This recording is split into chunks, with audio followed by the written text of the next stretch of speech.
The teen brain. These are some of the.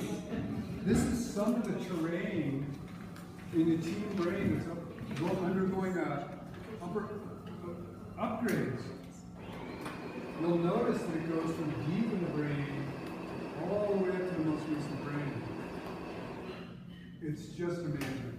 Now, 15 years ago, this wasn't even known. 10 years ago, scientists really started paying attention to what they were discovering. And it's really revolutionized our way of thinking about teens. If you were around yesterday, you were around when I told the kids, and I carry a replica of the dynamite tamping rod that blew right through the brain of this 25-year-old railroad supervisor back in the mid-1800s, and he survived it. And it's a story that every student of the brain learns in their first year of college. How this rod went all the way through his brain, and he lived, and yet it was the change in his personality that so struck a young doctor from Harvard Medical School, Dr. John Harlow, who followed him. Now, when I tell the kids the story, I really draw it out, right? The kids are like this. High school kids. The stick was great. Yeah, it's a great prop. I don't know why I bring it today. I made it in my shop. It's 42 inches long. That's how long the rod was. Weighed about 15 pounds and made of iron, and it went right through his head. Okay? And I carry it in my suitcase because it comes apart in the middle too. But it's really an effective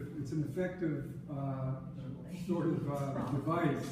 Like, how would you like this through your head, right?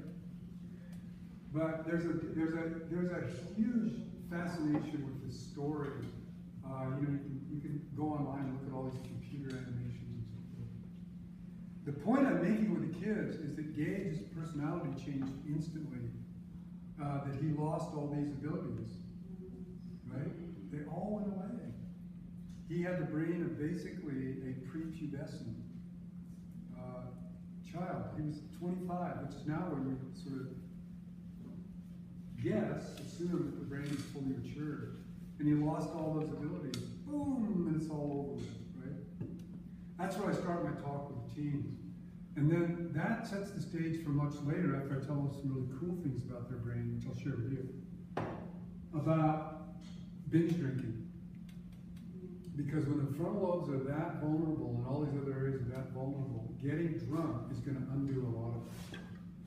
Because alcohol, in the amount that it can take a teenager to get drunk, is highly neurotoxic. And it's a solvent. So that means it's going to do its work on the newly myelinated areas of the brain. It's a solvent. So there's a lot of precautionary tales, but I don't want to go there with the kids right away.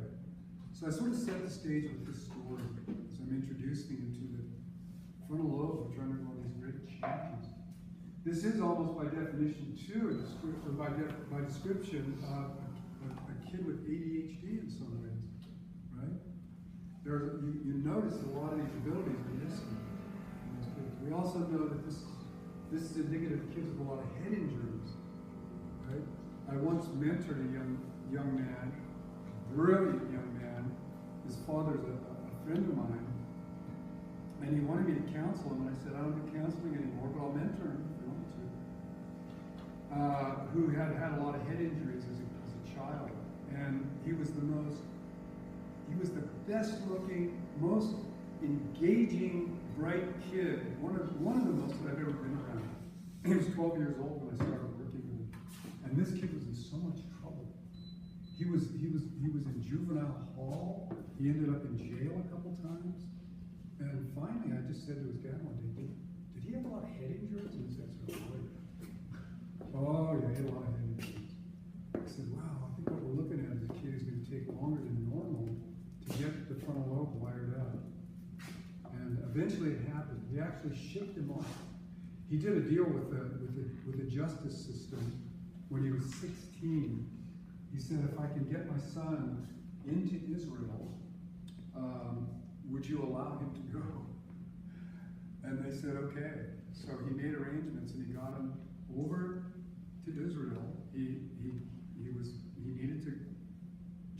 military, so he did his 2 years of service.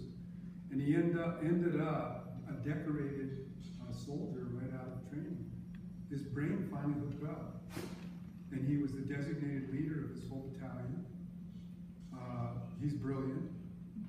He's right now, he's in Israel, he's modeling. He's so handsome. He's just a great looking kid. And he's smart, and he's got this whole future that's going to unfold in really, really good ways for him. But this is what we were looking at in this young man. When he was an early teenager, he just didn't have any of this stuff going for him. And he was out of control. And I loved it. So one of the things I do with kids is I give them a number of performance edge tips. And one of the ones I just want to share with you is that music, art, and sports are really good for the brain. And they're good for the brain because of the movement, right? Gross motor coordination that we develop in sports of all kinds, whether it's tennis or basketball or football or whatever it is. And then musical instruments for fine motor coordination. And that has to do with changes that are taking place in the major commissure, the big, thick corpus callosum that holds the brain together. Because when you can get that energy and information going there, the more you do that through movement, the more myelin builds up, and the faster the transmissions happen, and the more stable the sharing of these transmissions is from side to side. So, we know that there are some distinct strengths of each side of the brain, but there is no such thing as a right brain or left brain person. We need both, and they need to work together to do these operations.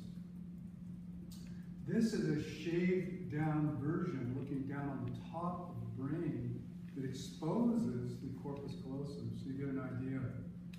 Now, one of the things that's happening, one of the great opportunities that's happening during adolescence, is that these fibers are being myelinated.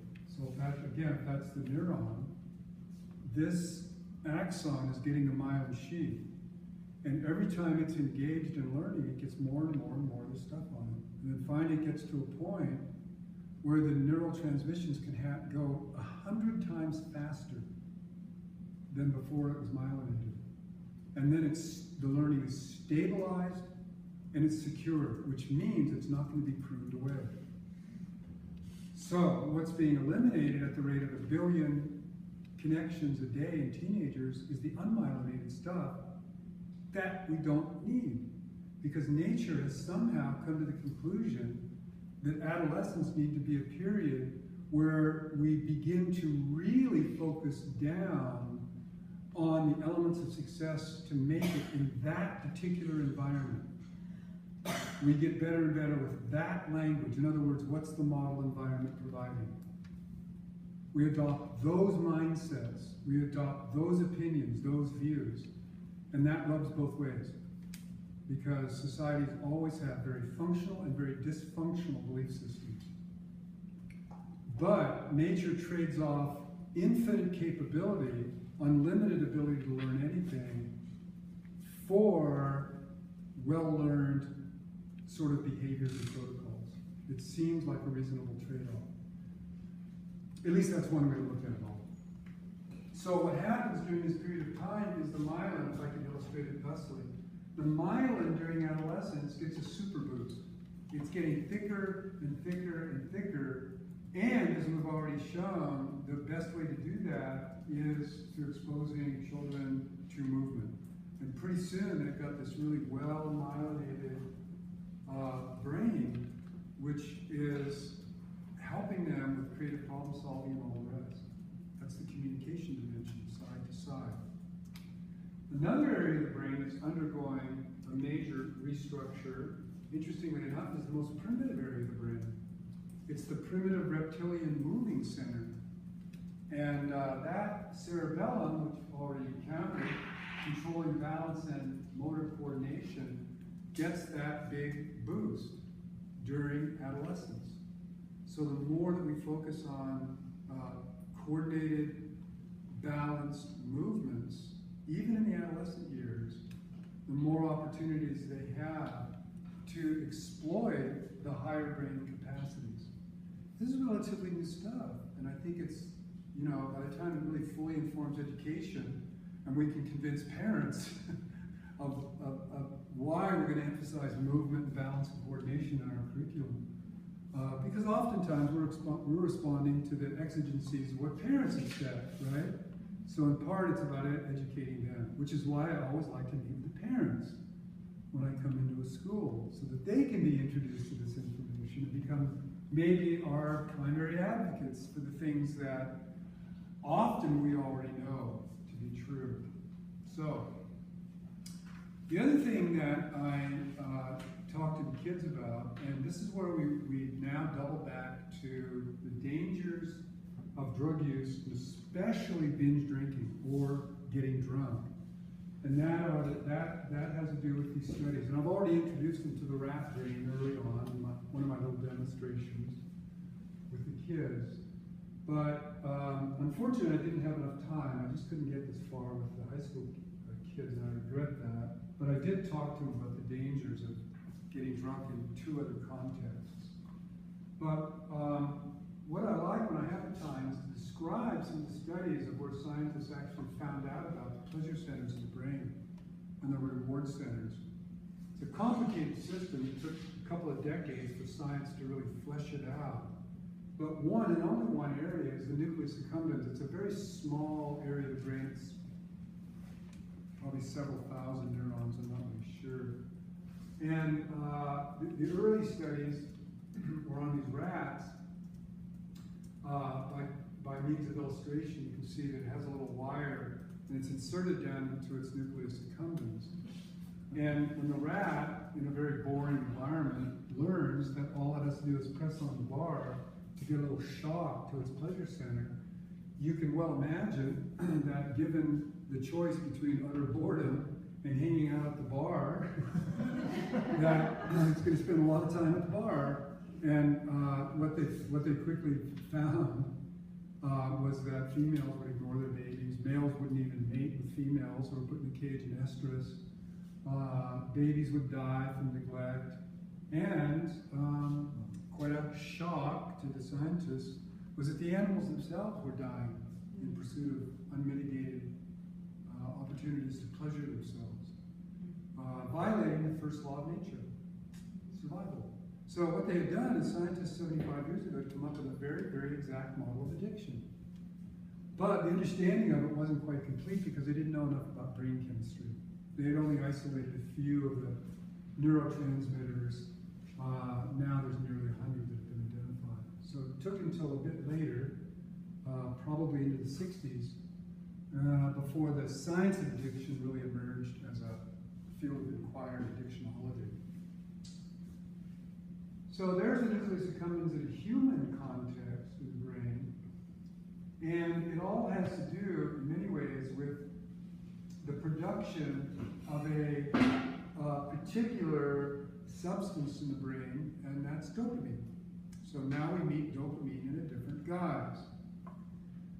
Now, not only is it an excitatory neurotransmitter that is involved in hour-to-hour, day-to-day learning, it also is very much a part of our drive system towards reward.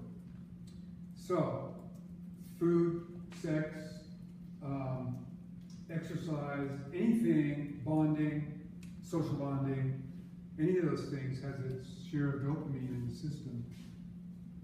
So in this model, we would say that the dopamine is shunted forward into the nucleus accumbens, and during the childhood years, it serves the purpose of immediate gratification. Right? Children want to do what they want to do, when they want to do it, and they want to do it now. And our job is to patiently guide them along more positive channels of drive maintenance and motivation, right? We don't want to suppress it, but children are children. Now, something happens during the teen years which changes the relationship, or ought to change the relationship of children to their own dopamine. And that is that part of the dopamine is shunted forward to the frontal lobes of the brain in order to switch it on. And when the frontal lobes switch on gradually, teenagers are more in command of the functions of their frontal lobe. Now they are able, or hopefully are able, to shift from primary motivation to feel good when they want to feel good now, to delaying that in light of their goals, problem-solving, steps to achievement in the pursuit of their long-range goals. We could call that secondary pleasure. So now students are gradually learning that, well, if I study, do homework, which I really don't want to do, I will do better on that test, and that'll be more in line with my goals of X, Y, and Z. So now they're consequentially thinking, they're learning to control their impulses, gradually and steadily they're learning to manage their emotional states, and all these things are a bit up for grab all through the teen years, and probably beyond. So one of the conversations that I think is important to have with students is all these goals they have are going to require a certain amount of dopamine to maintain their motivation and drive. They don't want to quit on them, although their goals could change. But they definitely want to have goals. Nobody's really going to be happy in life unless they have goals and have some achievements. But what happens if you're a teenager and you decide to go a slightly different way? Let's back it up once. Well, now we're back to the story of Phineas Gage, because what happened to Gage was in an instant he lost all these abilities. So now what happens to a young person who decides, out of curiosity or whatever, to engage in some drinking or drugging activities? Well, the news on getting drunk is really bad. And that is what happens to all these abilities, because the question is no longer, will getting drunk injure the brain? That's been settled. It will. The question is how much. How much pot smoking can you do as a teenager without permanently injuring your motivational system? Because pot really hammers the motivational system in the brain. Any kind of drug use weakens the will. Any kind. Addiction is as much a problem of the will under assault as anything else, because it provides a number of surrogates for hard work, goal setting, sticking with it, motivation, and pleasure. It becomes a surrogate for a lot of the things that we normally have to in a good way, drive ourselves towards, motivate ourselves towards. Well, the bad news started showing up a long time ago when they started applying some of the advanced technologies. This article is all about the PET scans, 2001. And they started imaging students who had never consumed alcohol, students who had done a little, and some who do a lot. And it was a lot of bad news. Very damaging. Binge drinking 4 or 5 drinks in a row is particularly damaging to the developing brain. Binge drinking damages the brain for years to come. Brain scans of teens who have abused alcohol show damage to the hippocampus, the region of the brain involved in learning and memory. So now I've already introduced them to this area of the brain, because when I've talked about neurogenesis, the generation of new brain cells, this is the area of the brain where it happens, right here. So it has everything to do with learning, memory, consolidation of learning. It's the area of the brain destroyed by Alzheimer's, and it's the area of the brain that deteriorates when it's assaulted by alcohol.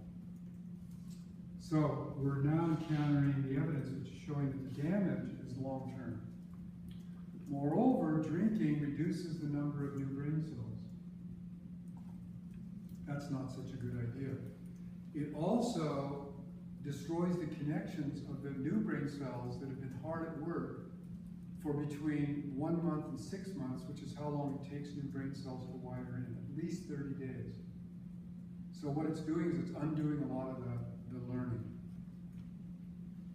So this proliferation of brain cells comes under assault, comes under attack by the toxic solvent, alcohol, in sufficient doses. The truth of the matter is, if a student had a drink it probably wouldn't hurt anything. Although there's evidence that's showing up with teenagers that can do some harm. The biggest harm, I think, is if you have one drink and you're a teenager and you find out that it reduces your anxiety and helps you to relax, you've just had a powerful learning experience. And if one works well why not two? Right? That's the real danger.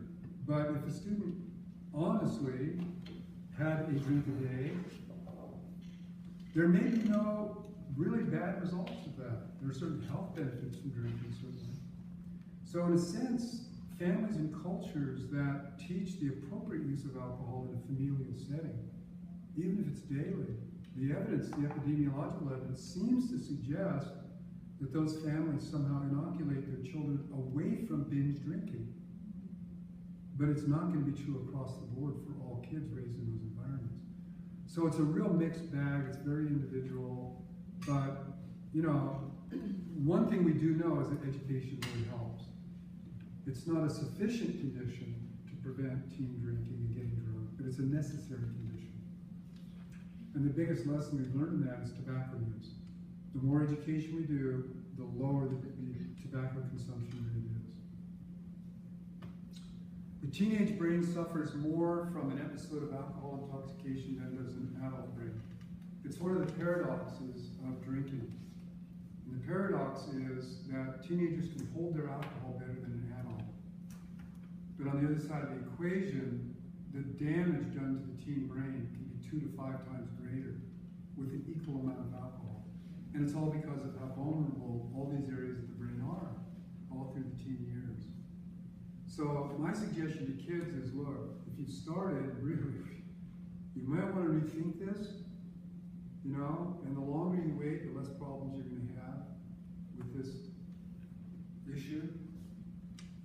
All right, so that's sort of a lowdown on how I approach these various aspects of the teen brain. There's a bit more that I do when I have the time. And one of the things I want to do for sure with the kids is I want to give them information about stress, good stress, bad stress, and all the rest. All right, I want to bring up another program here. That's what I'm looking for. All right, with my remaining time, I want to turn to the topic of mindfulness. So in the final 45 minutes.